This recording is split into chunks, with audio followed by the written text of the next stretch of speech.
Welcome to EVTN News. This is your news source for the week, and we have some interesting stuff. This morning there was some interesting news, so I'll get to that later, but let's go to World Youth Day. Let's start there. A collection of Catholic parents in Poland have penned a letter to members of the church's hierarchy demanding this year's World Youth Day event in Lisbon, Portugal, stop its promotion of religious pluralism and the United Nations Pro-Death 2030 agenda. The January 3rd letter sent to Portuguese Bishop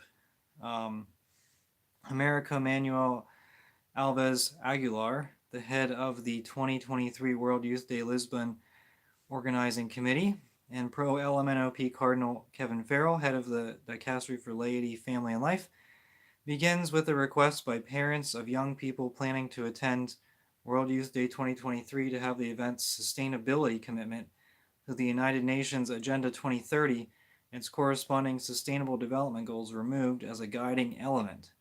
Well, here's a thought. Don't pay for your kids to attend this anti-Catholic event. That's a simple solution. I don't know.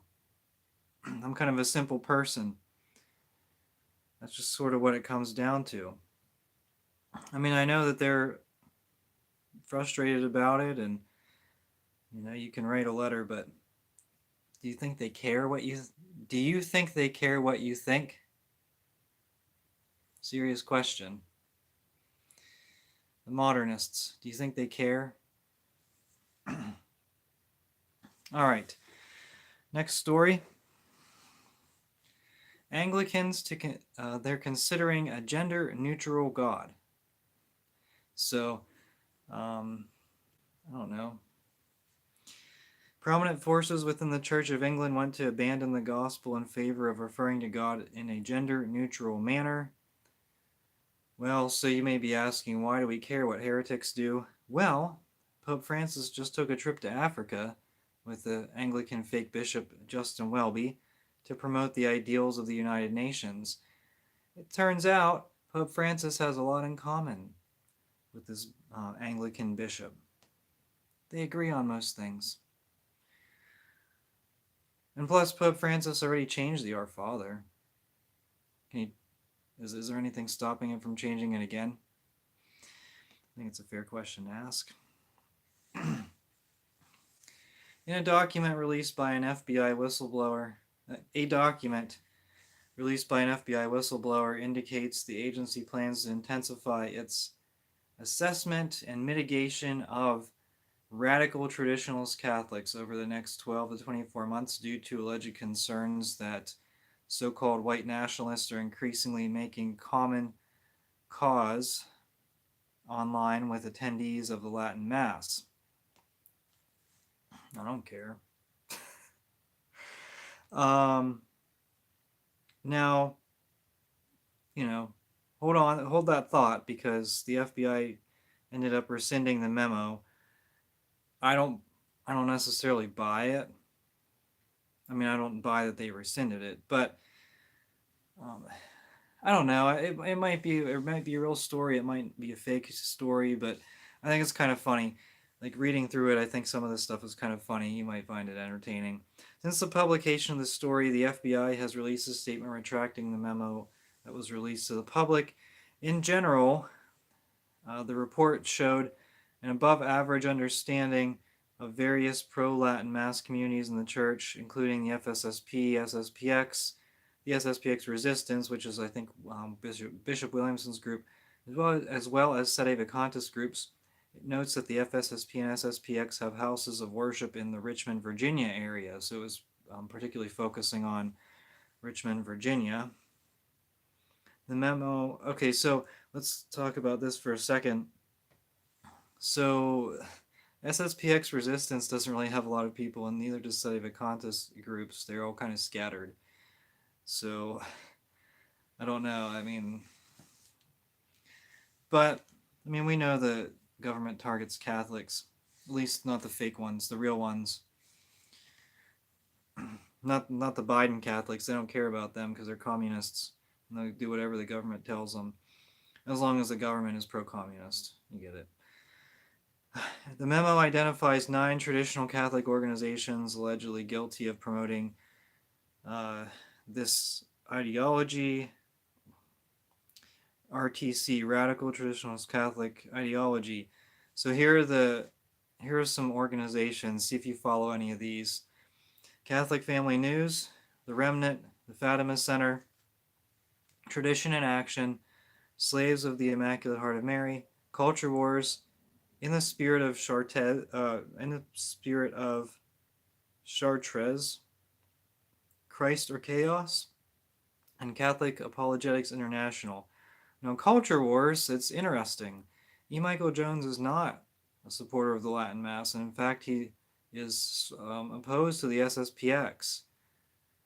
So that was interesting. Of course, Culture Wars, they talk about certain topics, forbidden topics from YouTube, if you get what I'm saying. A certain group of people who run the world. All right. That's all I'll comment on that. Yes.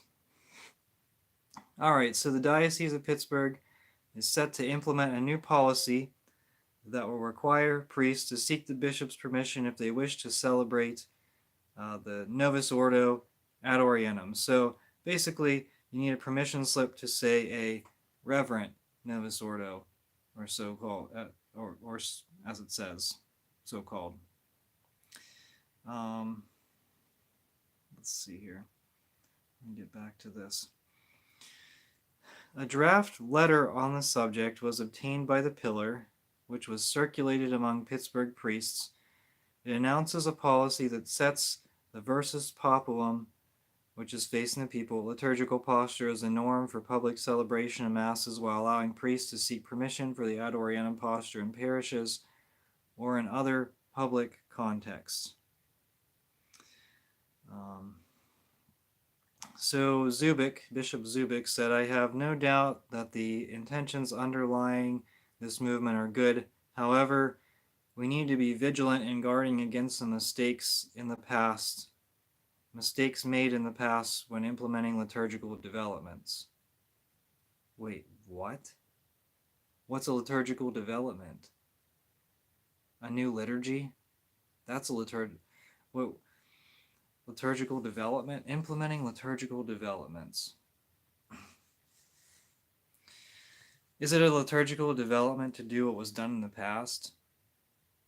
I mean, it's a liturgical improvement from the Novus Ordo. In the draft letter, Bishop Zubik argued that a shift in some parishes to ad orientem has resulted in confusion and consternation, especially when imposed by the priest with little or no preparation or catechesis. All right, I'll give you a catechesis in 5 seconds. Ad orientem is better. Just try it and see. Of course, I don't usually go to the Novus Ordo, so I don't know. I think I've only ever been to one ad orientem Novus Ordo. Okay.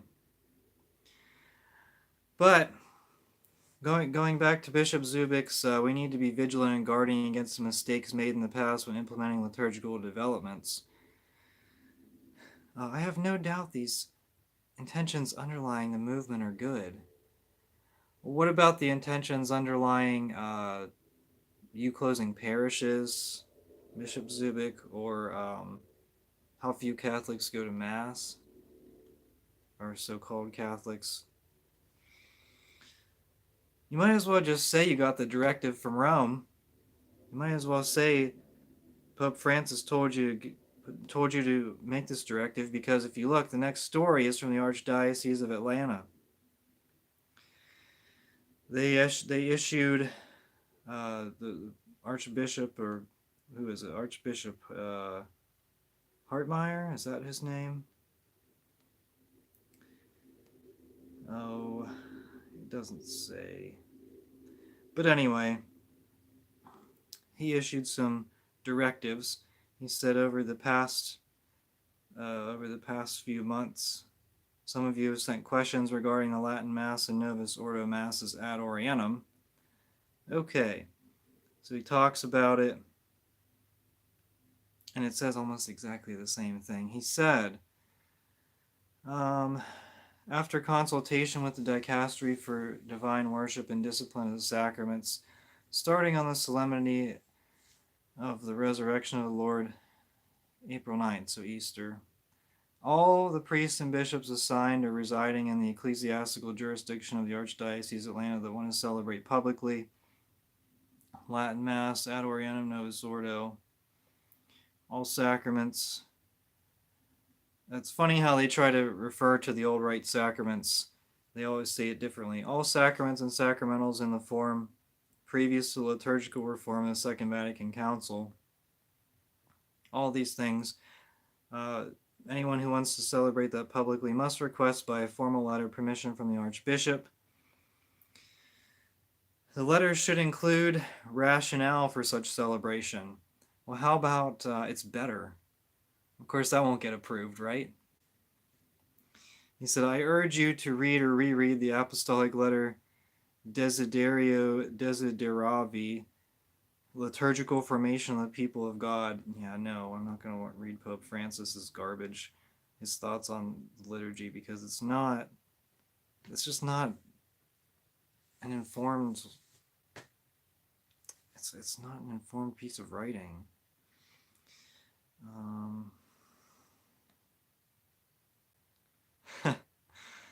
Okay, so I think that's it in terms of that. So he requires them to ask for permission for everything. Now, sacraments and sacramentals, what does that mean in terms of sacramentals? Is it like blessing holy water, like Epiphany water? I'm not really sure what that means. Is it like old blessings? I don't know, but these are coordinated. I have no doubt that they're reacting to information that was passed along by the Vatican, or at least the nuncio. It's all coordinated. It's all too close together. All these bishops are all of a sudden deciding that they have an interest in ad orientem liturgies, whenever really, how many priests in every diocese says ad orientem liturgies? Like 2? I mean, come on. It's not like it's anything significant. All right, moving into a light-hearted topic. I don't know how many of you watching go to the Novus Ordo, but I was recently at one, and it was I completely forgot about the sign of peace, and right before it came up, I was like, oh no. So it's always awkward. It's always really awkward. Anyway, and the Novus Ordo, right? In Diocese of El Paso, you know this is going to be good because Bishop cites. At least I don't think he says anything about immigrants here, which is shocking because that's all he focuses on. The Diocese of El Paso is announcing today, which was a few days ago, that Bishop Seitz is giving his permission for the resumption of the distribution of the precious blood as an option during Masses starting on the first Sunday of Lent. So the allowing lay people to receive from the cup, I think it's definitely interesting. How would I describe it?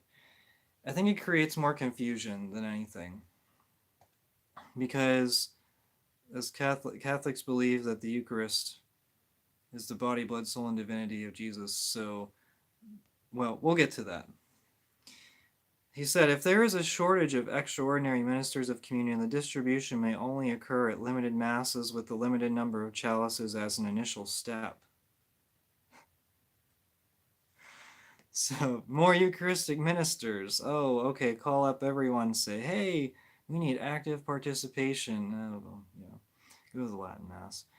All members of the faithful have the option to receive Holy Communion under a single species, either the body or blood of Christ, but there is a spiritual benefit to receiving both.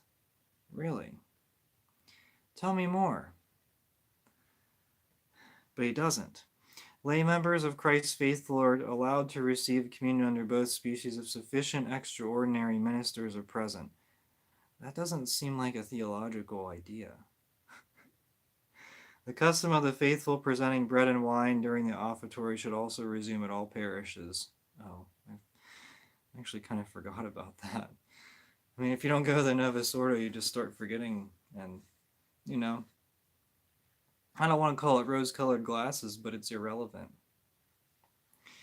So he says, for the distribution of Holy Communion, wearing a mask is optional for those who have received the jab and boosters.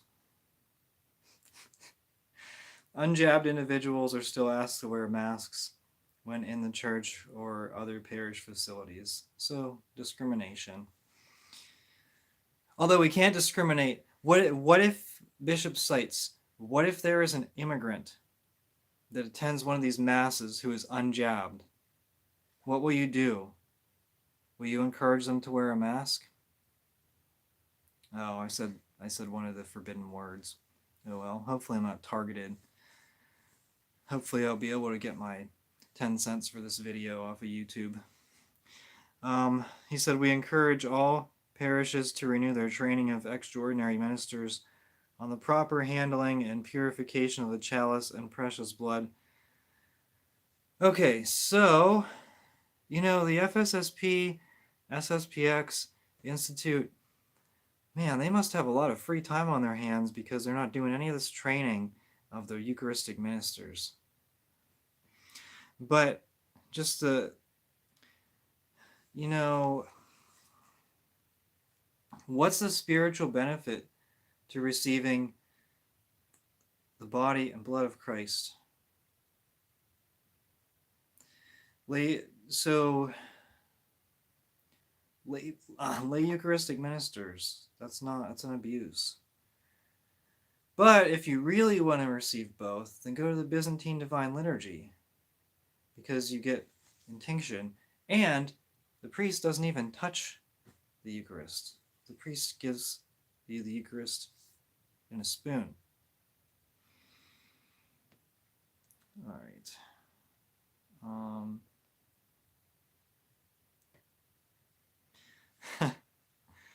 Misunderstanding of the Eucharist. So I guess it could lead to some confusion, like, oh, well, why do you want this?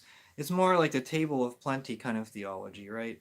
Well, this is a Eucharistic table, and all are welcome at the table of plenty. And anyway, all right. The reason you guys are tuning in is because of this big story I have in the headline. Bishop Barron.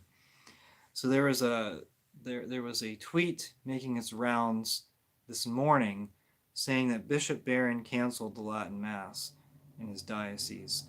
Well, that was sort of true, sort of not. The person who posted it didn't lie. The Latin Mass was moved, and I guess it was moved a decent distance away from where it was before.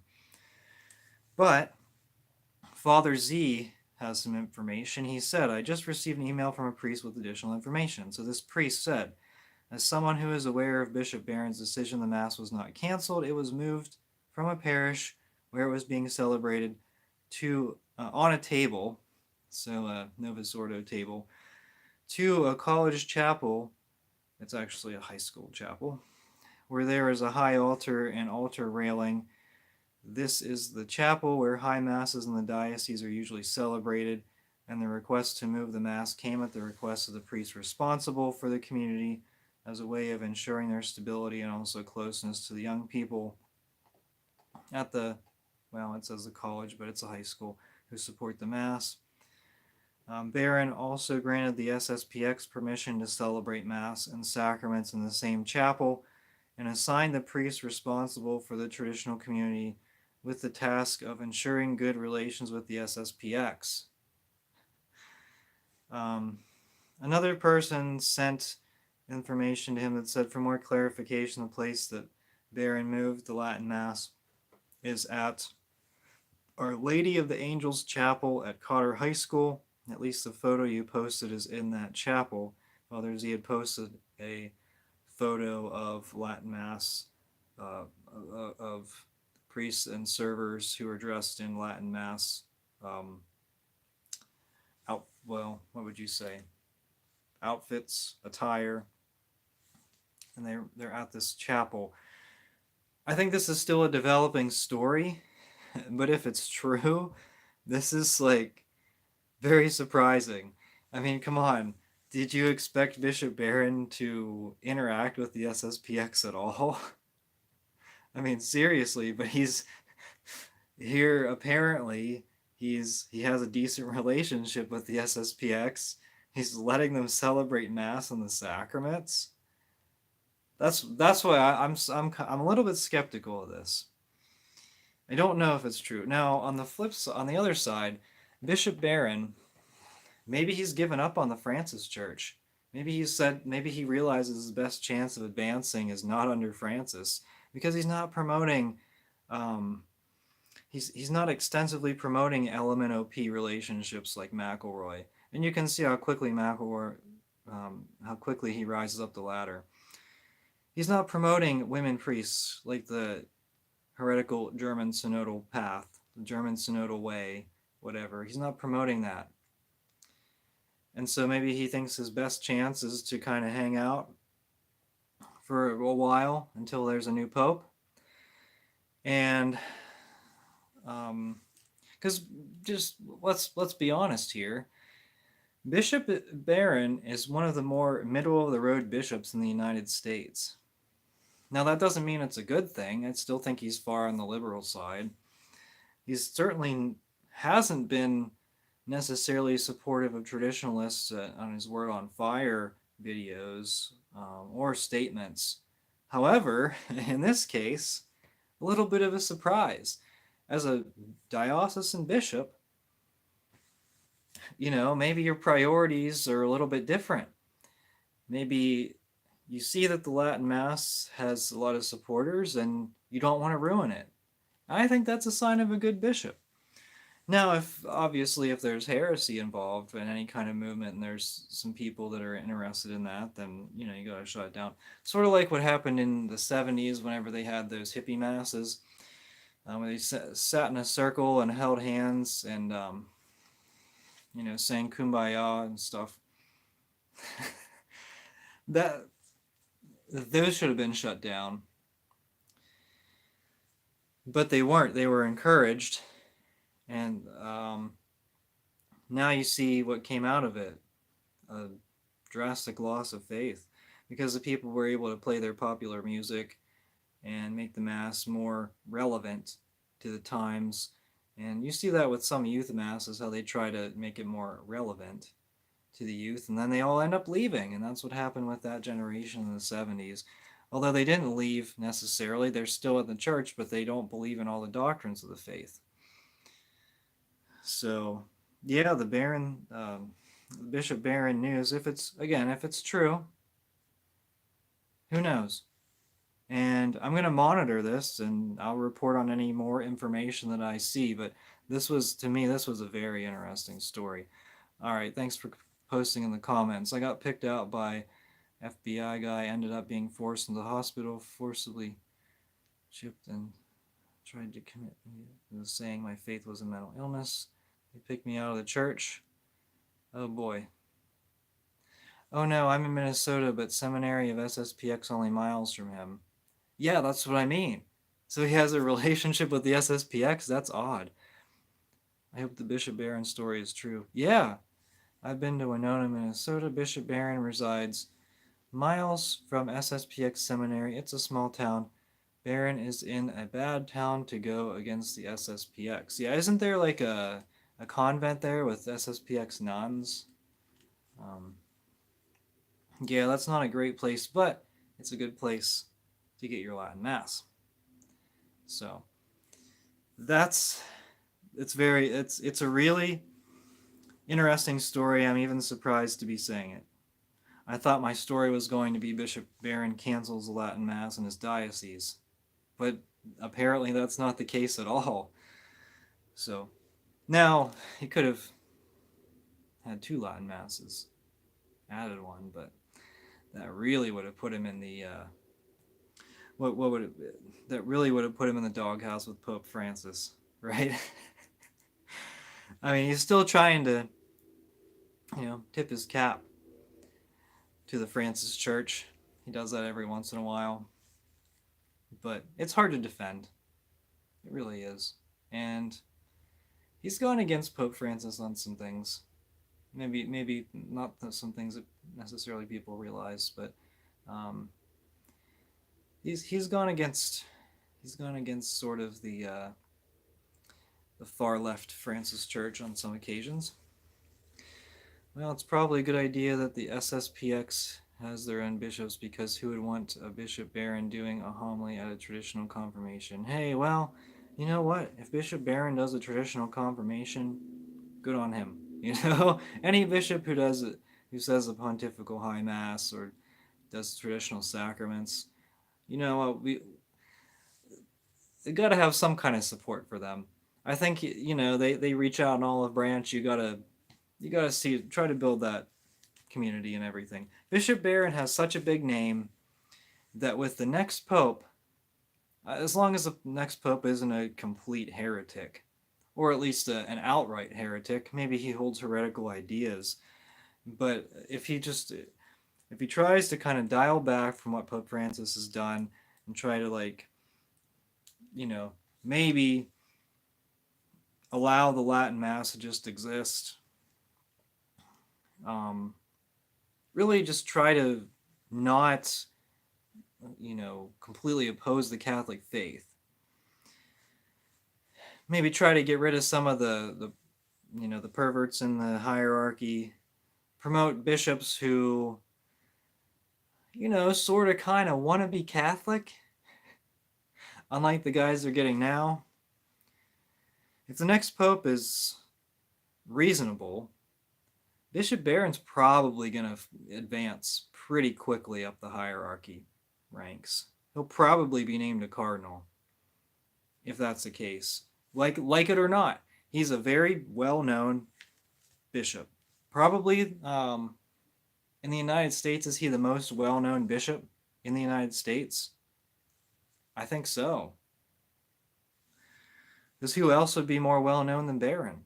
Barron has his big-time YouTube channel, like it or not. His video production is far surpasses my video production. I mean, obviously, the quality of his videos is top notch. The video team, they do a very good job at Word on Fire.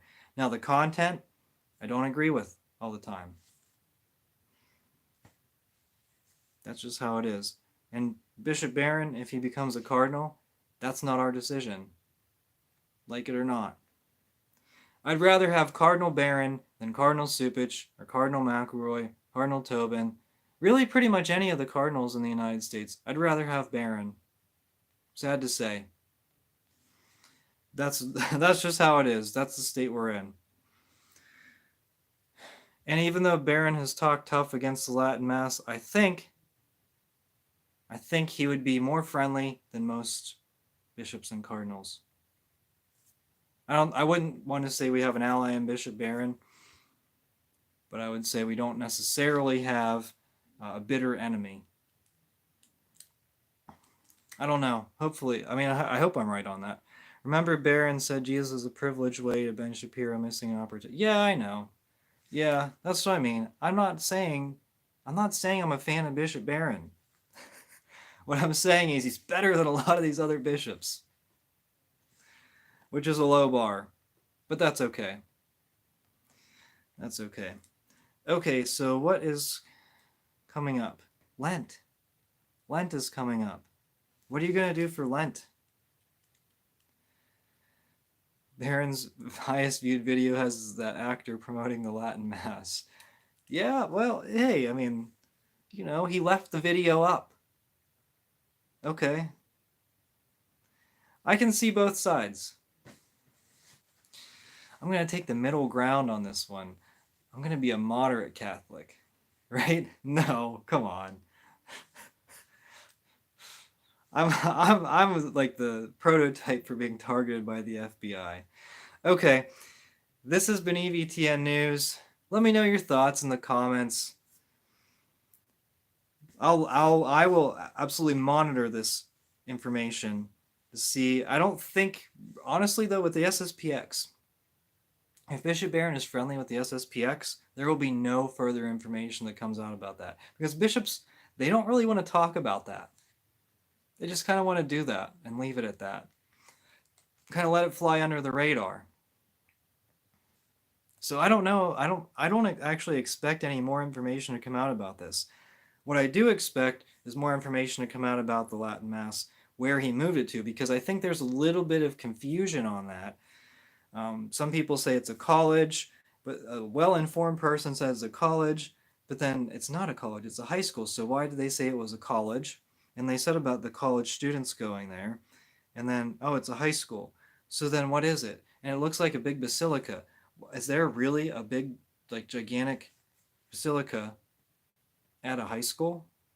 I don't know. So it's a little bit sketchy information, but this is what I got as of this live stream.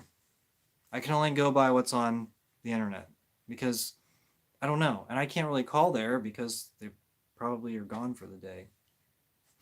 But anyway, no excuses. If it's wrong, it's wrong. That's just how it works. Massive churches in Winona. Oh, interesting. That'd be a cool place to tour then. All right, in the summer, not in the winter. So until next time, this has been EVTN News. Thank you so much for watching. We are the laity, and we will not be silent.